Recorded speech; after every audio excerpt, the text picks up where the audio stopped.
Hello there. My name is James Thompson and I'm the education coordinator for the Muncie Symphony Orchestra. Today I have several different instruments with me and I'm going to tell you guys a little bit about them. So all three of the instruments that I have here are all members of the woodwind family. If you've been watching any of our other videos recently, you may have seen the video that I did about this instrument. Does anyone remember what this is called? This instrument is called the flute. And you may have also seen another video we did about this instrument, which is the clarinet. So we have those two instruments, and then we also have a new instrument for you today. This big gold-colored instrument in the front here is the saxophone. So again, all of these are members of the woodwind family of instruments. And if you're starting concert band in school in 5th or 6th grade, it's most likely that if you're going to play a woodwind instrument, it'll be one of these three instruments. There are a couple other woodwind instruments called the oboe and the bassoon, but they're not quite as common as these three. So these are the three we're going to look at and compare. First, let's look at the flute.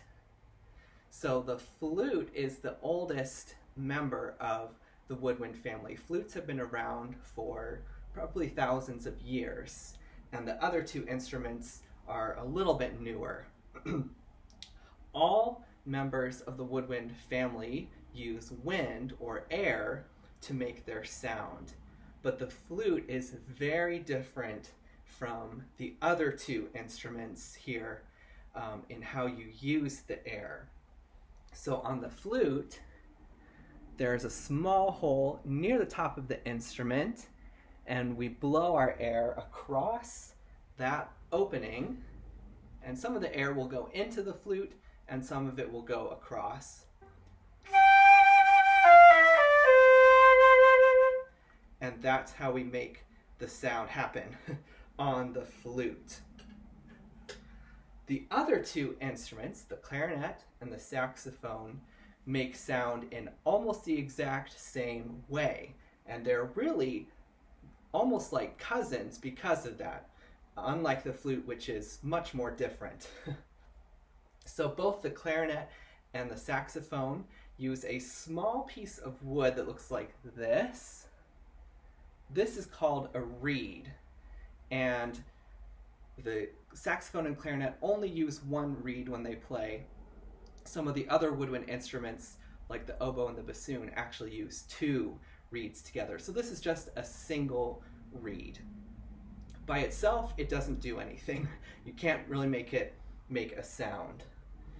But when you put it on the instrument, you attach that reed to the mouthpiece like that, and then when you blow your air into the instrument, it makes that reed vibrate, and when the reed vibrates, it creates a sound. So let me show you how that works on the clarinet.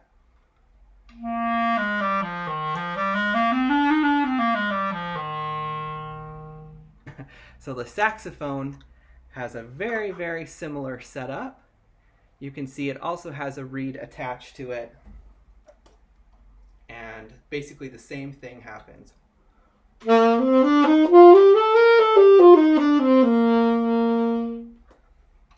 So the woodwind instruments all use their air, but the flute is really different than the saxophone and the clarinet.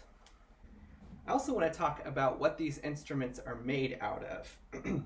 So the woodwind family, traditionally the instruments in that family would all be made out of wood. But actually the instruments that I have here today, none of them are made out of wood. So the name woodwind can be a little bit misleading sometimes. Today, flutes like this are pretty much always made out of metal. And if you saw my last video about the flute, you might know that this particular flute that I have is mostly made out of silver. Hopefully you can kind of see the silvery color. But hopefully you can tell that this top part changes color a little bit, and this part is actually made out of gold. So there are different types of metal that flutes can be made out of. Now, the clarinet was invented during the 1700s, so about 300 years ago, really long time ago, but not as long as the flute. And traditionally, clarinets were made out of wood, and today a lot of clarinets are made out of wood still. It's interesting, you can see a big color difference. Clarinets are usually made out of a very dark colored wood, such as grenadilla wood, and it gives the instrument a really beautiful sound.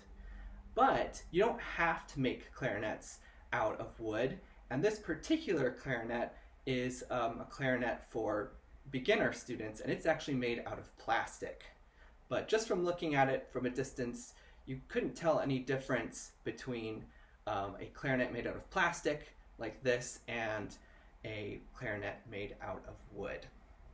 You will notice though that the clarinet does have lots of these silver keys and buttons. So even though it's made mostly out of plastic, this one, it does have some metal on it as well. And I guess we do have a little bit of wood on it because the reed is on the clarinet as well. Now, the saxophone is the youngest member of the woodwind family.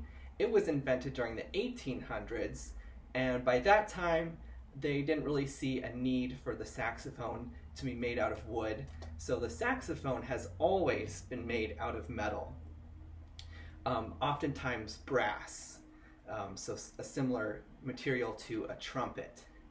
But you'll notice that, let me see if I can compare the clarinet and the saxophone. Even though they look very different, there are some similarities. Both of them have sets of keys that are made out of metal, and they both have that mouthpiece near the top with that little wooden reed on it. So by now we know that the clarinet and the saxophone make sounds in very similar ways, but they're made out of different material.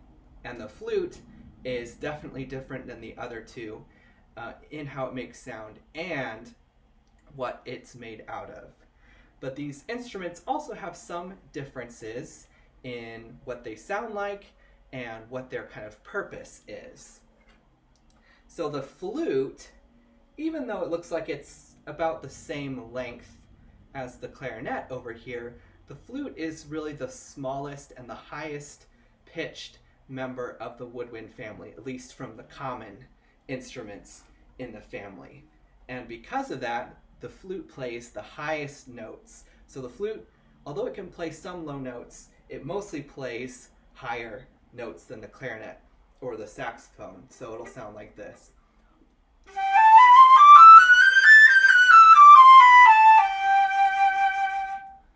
So it gets very, very high pitched, and it could even go higher than that.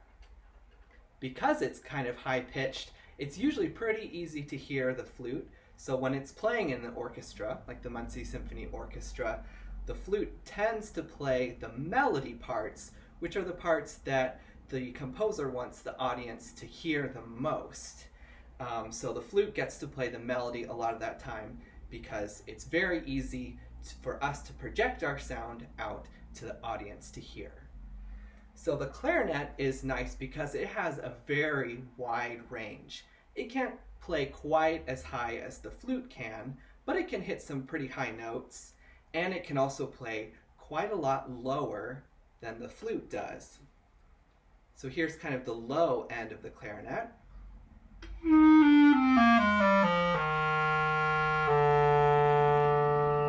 So that's definitely quite a bit lower than the flute, and it can also go quite a bit higher.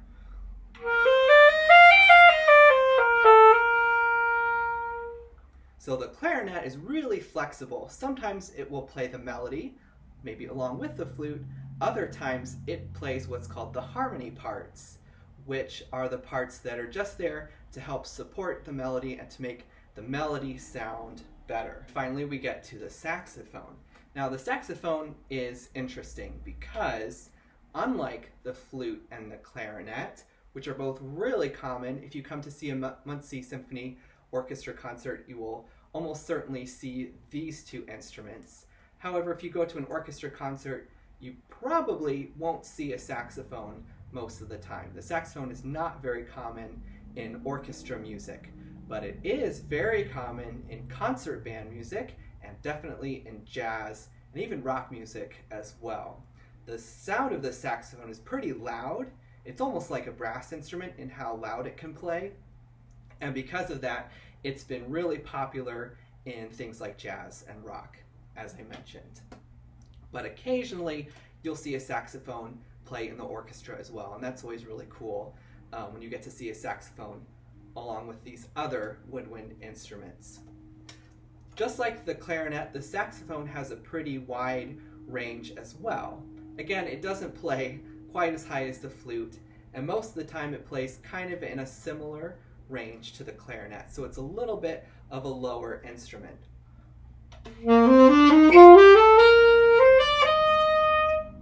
So we can get up to some higher notes, and we can also go down a little bit lower. So the saxophone also has a pretty wide range. All right, thank you for joining me today to look at some of the common woodwind instruments and to learn about some of the things that are the same and some of the things that are different about them. All of us here at the Muncie Symphony Orchestra hope you're all staying well, enjoying some nice hot summer weather, and please join us again next time.